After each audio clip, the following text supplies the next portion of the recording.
everyone, I'm Vana from TBR Trio, and in this episode of Tales in Focus, we are at Sweet Nothings Book Co. in Baltimore, Maryland. Today we're sitting down with Emily Duvall, a romance author known for making her characters temporarily trade lives. Before we dive in, please note that the book we'll be discussing contains mature adult themes.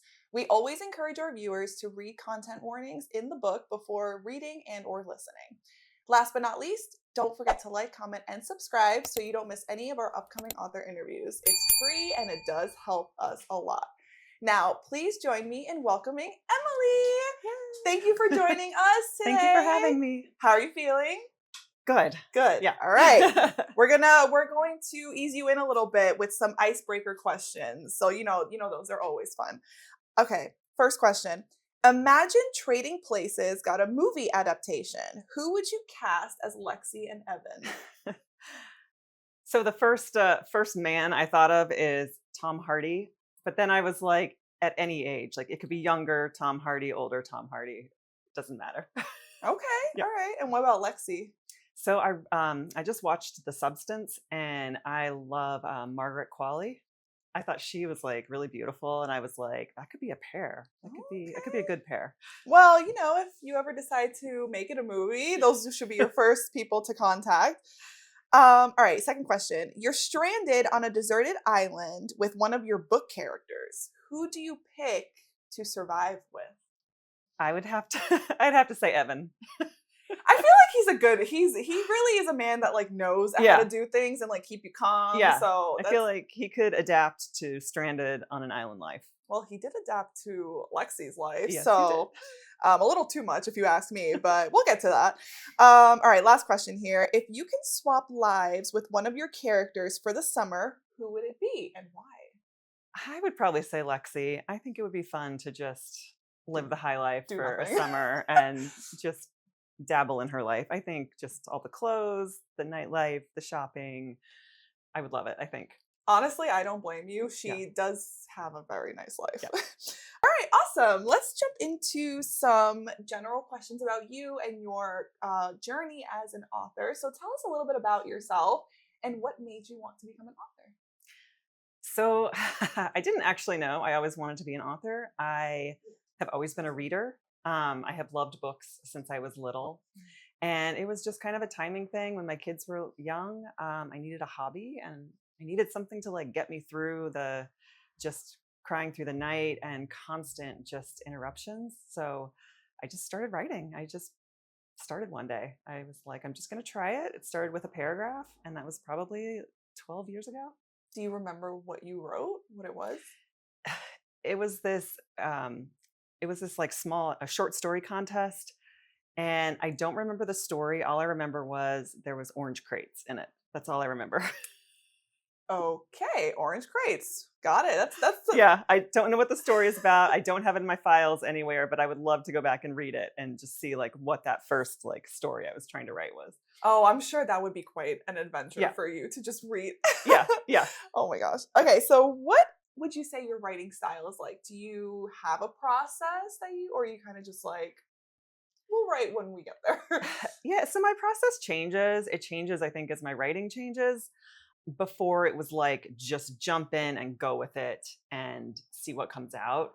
I do a little more of outlining now, not 100%. I find that when I outline the whole book, that completely stifles my creativity and I can't do it. So I've starting with a scene that I love, starting with two characters that I love, and just kind of free writing around that. And that generally leads me in like a good direction. What comes first for you for the majority? Like, is it the characters that come to your mind first, or the plot, or even the setting?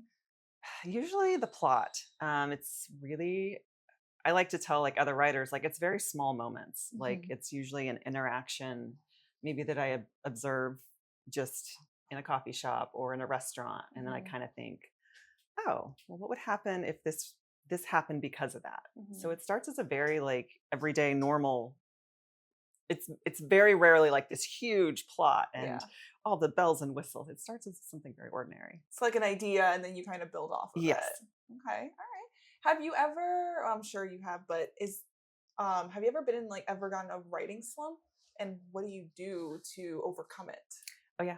I have. I was in one recently. They're horrible because you just feel like you're backpedaling, you're going nowhere.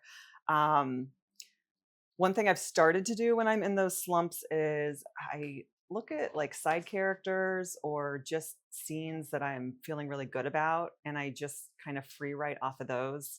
Um, I also like to take side characters and do like a deeper dive. So when I do that, it kind of distracts me from like the bigger like plot issue that's going on. Mm-hmm. And oftentimes just getting to know the characters in a deeper way, like, most writers will do like some kind of a biography for their Mm-hmm. main characters. Mm-hmm. um, so I'll do that for the side characters, but then I will like just really go in depth, like a day in the life of, let's say, Bob, right? And that, for whatever reason, just kind of resets me with the plot, because something will happen with a side character and I'll think, oh gosh, that needs to like happen now or happen earlier in the book. And then I also get to know the characters better. So when I write them, they're more like well-rounded. But it's, I don't know, kind of been a thing lately. It works for me, just taking the focus off the main plot. That's awesome. And plus, like, your characters are a really big part of the story. So if you Yeah. know them very well, I feel like it kind of helps you build out Yeah. the plot and the setting. Yeah. What would you say is your favorite part of the writing process? Is it like drafting, editing, publishing day? Oh, hands down, editing. There's something very like scary about getting to the end of the book, making sure you get there. And so once that is in place, I feel like I can go back and really put like all the pieces together and everything. So the editing is my favorite part, because it's like I've gotten over the writer's block. I've gotten over like any problems. A lot of authors say that their favorite is the editing Yeah. portion, because the story's already written, so you don't have Yeah. to like think as much anymore. Right. Yeah. So, but actually, we had an author that said that their favorite was the like the actual drafting process, which is interesting. It's just so fascinating to me how like there's different parts that people love, and but the editing is a very common Yes. answer. I would love to know, because you were talking about your characters and the biography. Do your characters speak to you in your mind? How does it work for you? I feel like all authors tell me like they spoke to me last night and they told me to do this. So I need to know, what is it like for you? I think there's less, like they're not whispering in my ear or anything, but the further I get into the manuscript, the more their personalities just jump off the page. So if I'm in a slump, or I'm just thinking I've like finished writing and I'm kind of leaving a paragraph as is, like their conversation will just kind of continue in my thoughts. And so then I kind of pay attention to that. But the more I get to know them, the more I have a sense of like what they're going to do next and what they need to do. Yeah, I'm sure the biographies help you, right? Because you're figuring it out as you're writing it, and because when I start characters, often many of them are just the same person with a different name. And I start to realize that through the first draft, like these characters don't really come out, speak to me until like, halfway through the book. And then I usually end up going back and then being able to write their personality really well. But yeah, most of my characters start out as like, they're kind of the same as all the characters in the book. And I have to figure out who they are. And what makes them unique, Yeah. Start giving them a little bit of color. And Yep. Awesome. Well, you write romance, contemporary romance, excuse me. What made you want to go into the romance genre specifically? So some of the first books I read were romance. I feel like I've always been a romance reader, but I just love happy endings. I just like, for me, that is like, I want to know at the end that things are going to be okay. And when I read horror, when I read sci-fi, it's not always guaranteed. And I feel jilted at the end. So I'm like, I want there to be struggle, but I also want a happy ending. Yeah. Well, that makes sense. Yeah. I mean, like, reading is a huge form of escapism for most of the community. So we always are looking for we want our hearts to be torn out, of course, but we also want it to be wrapped up nicely so that our sanity is back to normal, right? So if that's fair to say. So Trading Places is your first published book? Yes. It's traditionally published. Yes. So I would love to know, because we don't usually talk to traditionally published authors. So please walk us through what that process was like. How did they find you? How did the book come to be? So being traditionally published in some ways is not much different than being indie published. You still have to do the manuscript. You have to do the editing. You have to get people to, read it and critique it. basically you are just putting yourself out there. You're submitting manuscripts to agents and editors. You're usually doing it blindly online. You're just looking through websites trying to find agents who are taking romance, contemporary romance. Most agents in the industry are very specific about what they're looking for and what their wish lists are. So you can have somebody that's open to a submission, but maybe they just signed 3 rom-coms, so they're like not interested anymore. So you just have to put yourself out there. You go to conferences to meet agents and editors and publishers. A lot of it's just stuff you have to do on your own behind the scenes to just even get somebody to look at your work. So that's the start of it. And I feel like that's something a lot of writers don't know going into it, because the process of getting published is very mysterious. Like, how do I start? Where do I begin? And I tell authors, like, you start online, finding people that are interested in what you're writing and see if they're accepting manuscripts. Did you know you wanted to go trad, or did you start out as indie and then? No, so I had started out with a small press that is no longer in business. So I was published first there, and then I actually did 5 years as a Wattpad stories writer. Oh, okay. And I was able to make some money off of my paid stories there. And I credit Wattpad for this book because I learned a lot about the hook. And when you are writing to a platform, you literally have like 1 or 2 pages to like hook your reader. So it really helped me write the hook that I think eventually when I started to write this book, I had that experience of, hey, this is really important for a traditionally published book or any published book. Like, you have to have a hook. So I felt I was ready. I was done with Wattpad. And I was like, let me just write something and see how it goes. That's awesome. And the name of your publisher is Entangled Publishing, correct? Yes. So what was that experience like for you when they contacted you and were like, hey, Emily, like we love your book and we want to talk? How was that? So I will say, traditionally published books, I think it's like a 98% rejection rate or something. It is very high. And that can be very discouraging to both established writers, new writers, writers in between. So I had plenty of rejections for it. And I had just submitted to Entangled. And they just sent an email that they were interested in taking like a further look. I don't think I submitted the whole manuscript. I think it was maybe like the first few chapters. And they said, we want to see more. And for me, I'm like, not going to get excited yet. Not going to get excited. But you were a little bit excited. I was a little excited because you hear no so much that rare yes is like, okay, I just got to go with it. I got to be patient. Yeah. But yeah, they ended up liking it and wanted to publish it. So that was really like my first yes. So I thank their lovely staff for it. They've been great. That's awesome. Yeah. Well, congratulations. That's huge. Thank you. This is your first ever published book, correct? Yes. Wow. And it came out but did it come out this year? No, it's actually 2023. 2023. So it came out a couple years ago. Okay. Yeah. So on this journey of it's only been like 2 years.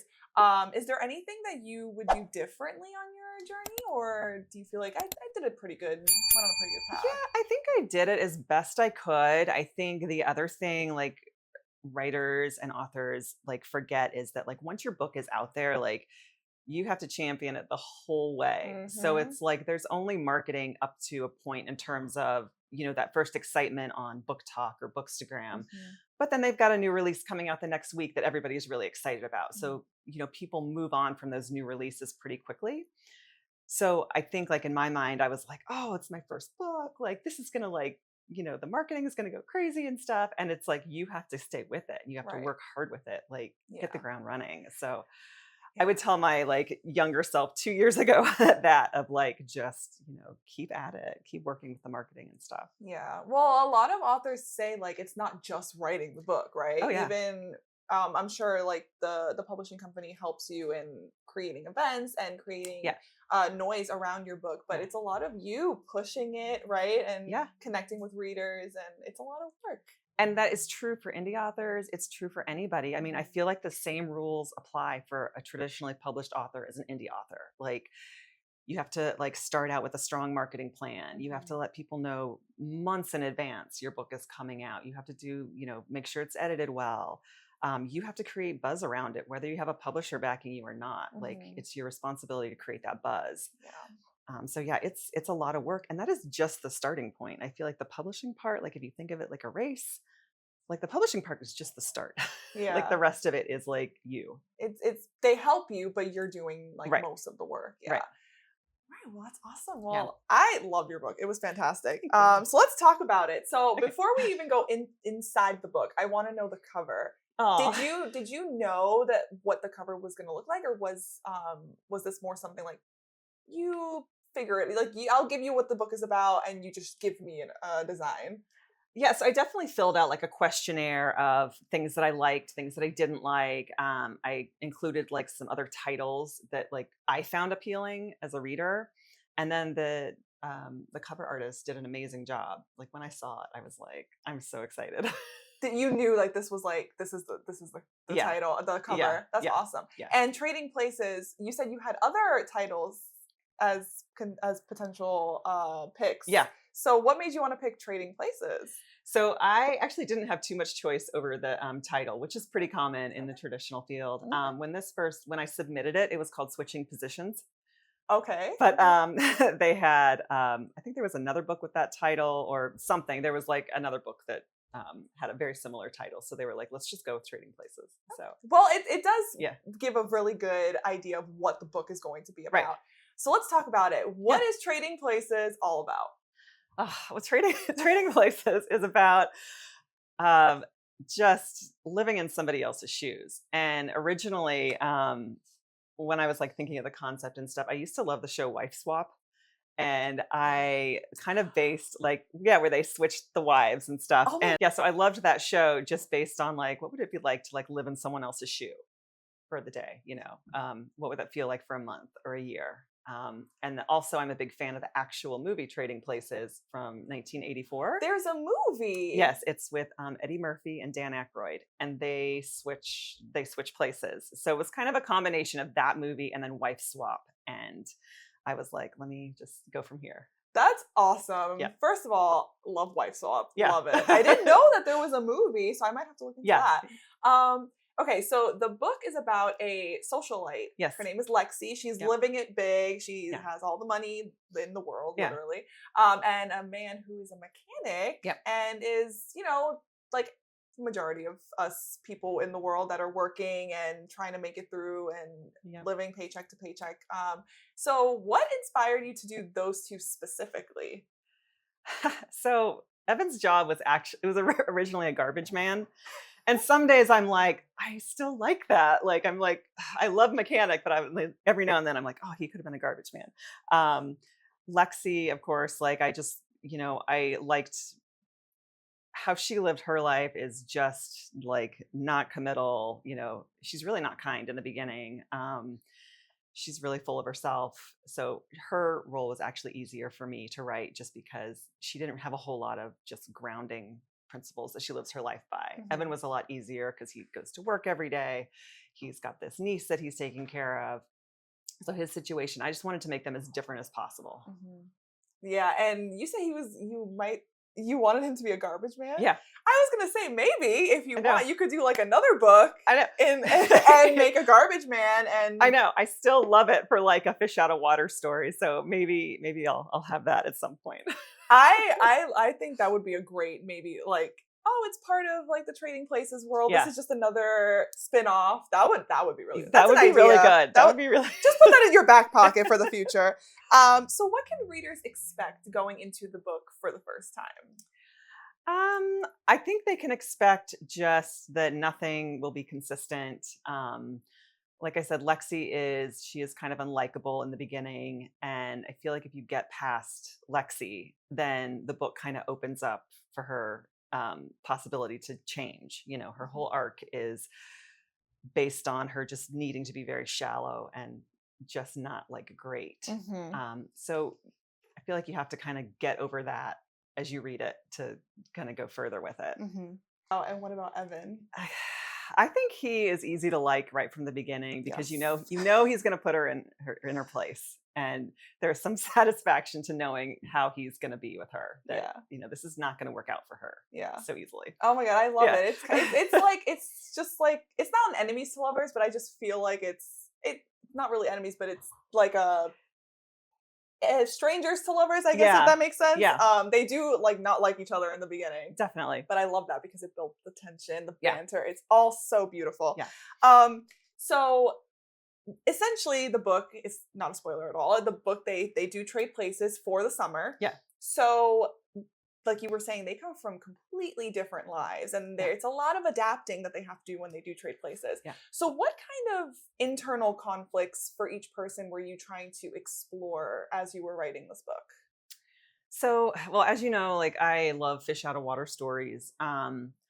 I feel like for me, both of them were very easy to write because we're all uncomfortable with things. We all go through like chapters and phases in our lives where it's like we have to learn a new skill, or we have to do something different, or make a new group of friends, or something that is like really hard at a basic level of, just how you go about your life and everything. And with Lexi and Evan, I just felt like I just wanted to make their problems like very kind of ordinary, like, Lexi adjusting to making her own meals, and Evan and his niece just living in a house that has like a really cool shower. Those are very small things, but I feel like those bring out conflict because they're having to constantly say like, well, this isn't what I'm used to and this isn't what I want. They want their comforts, and I feel like we all want our comforts. Yeah. Well, it's definitely like you see that development as the book goes on. She's get like literally whiplashed with Yeah. like going and not having access to money. She has to actually go to work and Yeah. learn how to work and how to operate a dishwasher and operate the microwave. And then Evan gets thrown into this world where all they're concerned about is like image Yeah. and money, and that's how Yeah. that's what your status is like. Um, well, what do you think each character learns at by walking in the other's shoes, and how does that like evolve as the book goes on? I think the first part of it is they learn to have just some confidence in themselves. Mhm. Even Evan, right? Like he's not confident in her world at all, Mhm. so he has to kind of like relearn how to be comfortable in her life. Um, I think for Lexi, she just really has to. She has to learn to just be who she is and be okay without the money, but also learning to just, I don't know, be kind, be compassionate, and just be more understanding. I think she probably has the bigger lesson to learn Mhm. than Evan, but I think the whole point of her character arc is to like kind of watch her go through those changes and making small adjustments. Mhm. Yeah, I mean, like we were saying, she wasn't even exposed to like, I don't want to like the area of where Evan and his Yeah, life is. Like she was yeah, like, you don't have like a fancy bed, and right, he's like, well, I have a bed. That's right, all that matters. right, So it's really like a wake up call for yeah, her. But we do see like at the end that she, comes into yeah, her own. Don't want to give too much away, but yeah, it's a nice transition that you see, and even Evan, because there is a part where Evan gets lost in it yes, eventually. yeah, So what do you think that transition was like for him? Like he at first, because he hated it, yeah, right? And then he was like, ooh, like I'm getting used to this. Like I could get used to yeah. this kind of thing. So what do you think as you were writing him, like in his mind, what was going through it? So that part of his like character arc was always like very intentional. And in fact, I probably saw that part of the story before I saw their beginning, Oh, really? because I wanted to see like what happens if he starts to like this life, and like how does that change him? And Hmm. again, he's got this niece that he's like trying to be a good example for and Hmm. everything. Um, I just wanted him to have a taste of almost how Lexi is in the beginning, right? Like how easy it is to get sucked into that, and how Hmm. easy it is to be like, this is really good. Like, I don't want to go back to my like, crappy house and my, awful front yard. Like he likes it, right? And he's almost like not ashamed about that. He's like, Yeah. this is good. Yeah. But it's as his morals, Yeah. they know like the characters that support him, the side characters, they're Yeah. like, you're getting lost in this, man. Yeah. Like stay focused. Yeah. Is there any part of maybe your past experiences, your personality, or anything that is you in the book that we can get Easter eggs maybe from? Uh, I don't know. I think just like I said earlier, like just trying to like learn a new skill, trying to like do something different. I just wanted to put that in the book, that it's like, no matter where you are in life or what age you are or whatever, like you got to like try new things and open your perspective to other people's lives. There's really not one thing I feel like I can pinpoint in my life about it. Just that, again, I like the idea that we're always changing and growing, and why is that, Yeah, that's awesome. It's always good to keep an open mind, Yeah. and the saying like walk a mile in someone else's shoes. Yeah. I feel like that's a grand message. Yeah. And this is very romanticized, but it is a good I can't think of the word. It's a good picture of what it's like when you switch places with somebody. There's a Yeah. lot to learn, because everyone is walking a different Yeah. different way of life. I do want to talk about the side characters a little bit, because the side characters they do play a huge role. Yes. They're, for one thing, it's not really a spoiler. They are all aware. The world is aware that they do switch places. Yeah. So everyone is supportive. Some people make bets on it. So Yeah. how what was so important for you for the side characters as part of their development and their growth to support Evan and Lexi? Yeah, so it was actually a train wreck to write all these side characters. 'Cause Okay. when you're writing a book where somebody is living in somebody else's world, you have to have all the characters that come with that world. Right. So that was actually like very much of a challenge to how to like keep the main characters as the focus, but you also have to have side characters that are like realistic and stuff. I just liked the idea of side characters kind of watching Lexi's change, and for Evan, all the ladies are watching his change, and just, they start to support them because they realize, well, they're just like you and I, right? Like when Lexi starts to like build her, better reputation at the mechanic shop and stuff, they see her putting effort into it. Yeah. And then that's where they start to support her, which is important. They're not so snobby that they're going to be like, we're just going to get through this and then that's it. Like, no, they start to like her, and they start to accept her because they see she's trying. Yeah. She does end up really liking it. And I think that's a huge arc, a huge 180 for her, because she was not for it in the beginning at all. She was like, ew, oil. Like it was just really funny. But that's awesome. What would you say was your favorite part about this book, whether it was a scene that you wrote or maybe just an experience for the characters?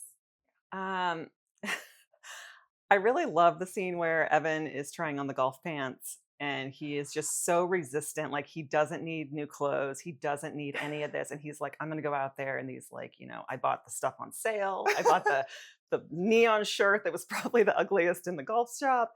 And he's like, I'm just going to go do this. And then that doesn't work out so well. But I just loved it because I like showing him that he was so stubborn. But to me, like, I just loved writing him in that scene. I love that scene. It was, oh my God. Just read the book and find out. You'll know what we're talking about.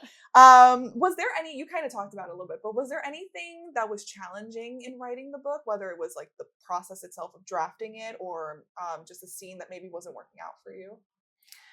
So I knew that I wanted Evan to eventually get a makeover, and I couldn't find the right place for it. And there was a point where I was like, maybe we don't need a makeover. But then I was like, I love makeovers in rom-coms. Yes. But I was actually struggling to find a part that fit into. Yeah. Well, I think it was very well, like with the time it does take place. I feel like that was a perfect transition. Yeah. I was waiting for it. It worked out. Yes. I was waiting for it. I was like, ooh, because I know like in like the Hallmark, the rom-com, there's a makeover. Always there's some kind of change. And I'm like, I need this montage. Like I need to see it in my mind. So I would love to know, because this book is on audio. Yes. And it's fantastic. Yes. It's I don't know if it's duet or dual. I don't know is it duet? If it's the man and the woman, I always dual. It's dual. I always get them mixed up. Yep. That's besides the point. So walk us through what that process was like for you, like selecting the narrators and just all of it. So it was pretty cool. I got sent different sound bites of narrators, and I got to just listen to them and just pick which one I liked the most. You said that you got a couple auditions for Lexi's. Yes. So what made you want to pick the narrator that does? I think it's Monica. Yes. Yeah. Yes. I think as soon as I heard her voice, I saw Lexi. So it was like a visual thing for me. Like I heard it and I saw my character. Yeah. And for Evan, it was I feel like there were a couple that I really liked, but then I just like walked away from it for a little bit and came back and re-listened to them. And then that one stuck out to me. They are fantastic. And them together is amazing. They did a great job. Yes, they really did. They really did. And I love audiobooks. So Yeah. as soon as I was like, yes, this is it. And I devoured it. It was fantastic. All right. Well, we have a couple questions from our TBR Trio Discord. Okay, yay. So we love that. And if you're not part of that, what are you doing? Do it right now. Just join us. This question or these questions are from M. She is our book club moderator. She is sitting over there. Yes. But yes, if you're not part of book club, you should join when you join the Discord. See, it's a win-win. So from M, will we ever get a little bonus chapter of our favorite couple in the future? So I would actually love to do more of this as a series. The Garbage Man. The Garbage Man. I feel like there are a ton of side characters that could have a place. Certainly Evan's brother. Yes. I also, anytime I think about writing more of this story, I think about Craig and Cece's dad. Mm-hmm. I feel like there is a whole other perspective there from the niece and, her dad and all that. I feel like it wouldn't have to stop with just Alex. Oh no. Yeah. I feel like you could do so much with this. Yeah. And we are here for it. Yeah. So you have a couple people here already that say yes. We will read it when it comes out. Yay. All right. Second question here. You kind of touched on it a little bit, but were you part of selecting the narrators for the audio? What was that process like? Because you got Lexi so perfect. So you did talk about it, but were you mostly involved, or did your publisher have to get approve it, or how does that work? So the publisher sent me all the samples. I had nothing to do with actually picking the actual choices for the narrators. I just got sent a selection and then had to listen to them. Okay, so that's one difference between like indie and trad is that the publisher takes care of the auditions, I guess. Is that fair to say? Right. And then you just select whatever they. Yeah. I listen to some choices and then I get to say the final say of I want this one. I want this one. Yeah. Awesome. And like we said, you did Lexi. Yeah. Fantastic. She's great, Lexi. All right. So let's talk about the future. Are you working on anything that you can tell us? Is it something similar to this? Is it Garbage Man? Like book 2? Tell us what. I am going to be self-publishing a book next year. It's a rom-com about a woman who wakes up in Vegas married to somebody who's not her fiance. And I'm very excited about it. But I'm hoping I haven't planned a date yet or anything, but hopefully later this spring. I feel like with wedding season coming up, maybe around wedding season, I'll release it. Oh, so, okay. Is there anything you can tell us of what it's about, or? It's about the main character trying to get out of this mistake she made in Vegas before she has to get married. Love it. Love it. I'm here for it. Is there any possibilities of maybe a series that you're working on, or just your focus on standalones right now? It's just standalones right now. All right. Awesome. Well, when you that book comes out, let us know. We will let you guys know, and we can read more because I am very invested. What has writing taught you about yourself through this whole journey of trading places? Writing is a really great self-teacher. Just to have follow through and patience to really start a project and finish it. I mean, writing takes a ton of time. Mm-hmm. And let me tell you, life is distracting enough, but just to be able to put that time into it and look back and say I did that is just really worthwhile. That's awesome. Yeah. You kind of already touched upon it, but if you can go back to writing and drafting Trading Places, or even your earlier works, what advice would you give that Emily, knowing what you know now and everything that you've been through? I think one of the things I wish I had done sooner was join a writers group or connect with writers early on. I think that so many people, when they start out writing, it's this very isolated thing that they do. And that can be just lonely, and it can be you don't feel like you're making progress. But as soon as you like connect with other writers, like I joined some writers groups along the way, or just going to conferences and events, like you see like, oh, there's other people like me. Like Mhm. we're all in the same like arena. And as you've been to like different conferences and like book events, you see that like everybody's there to support each other.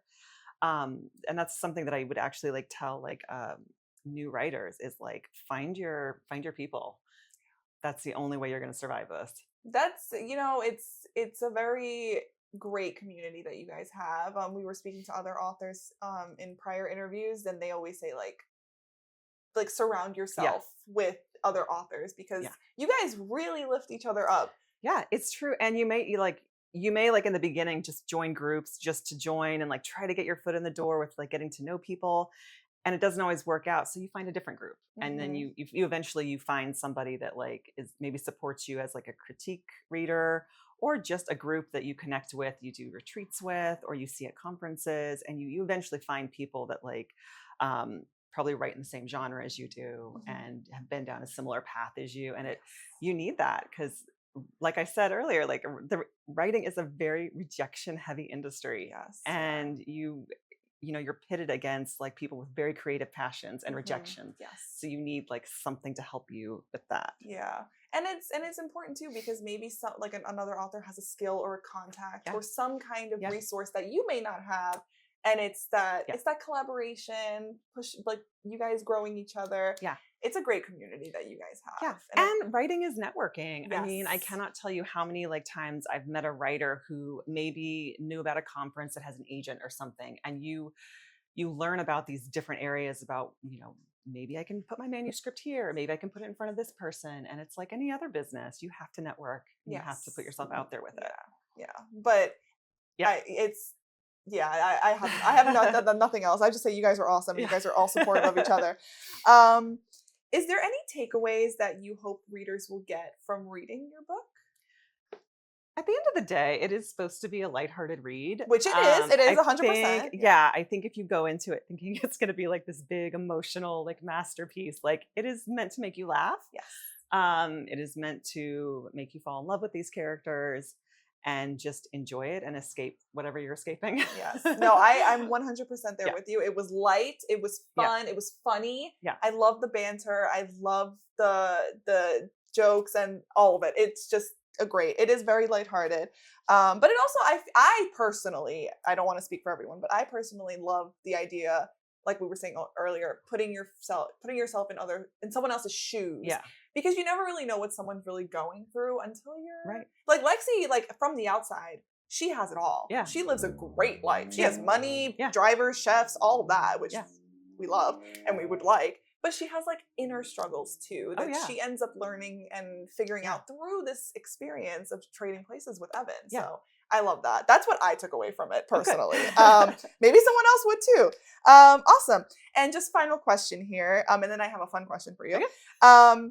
If you can give advice, you already said for authors, what about people that maybe want to write or want to become an author in the future? Is there anything that some advice that you can give them to kind of push them? This is like the easiest advice. Like you just have to write. Like you have to make time for it, which is very critical. It's key. I tell like writers that I meet that are just starting out, like you're not going to write your book if you spend an hour on it each year. Like you have to put in the time and you have to be very discerning about like, hey, this half hour is my writing time. And that's all I do. Maybe I just get 100 words on the page. Maybe I get 20. Yes. Like you just have to write. Like the more you write, the more your writing grows, the more you change as a writer. But it's like anything else. If you don't invest time into it, it's not going to invest time in you. That's right. When you go to sit down in front of your computer. So just write. That is the best thing I can tell anyone. That is the best advice. Yeah. Very straightforward, very simple. Yeah. All right. I have the very and most important question here for Emily. If you had to trade places with somebody, who would it be? Anyone in this world? They have to be actual people, not fictional characters.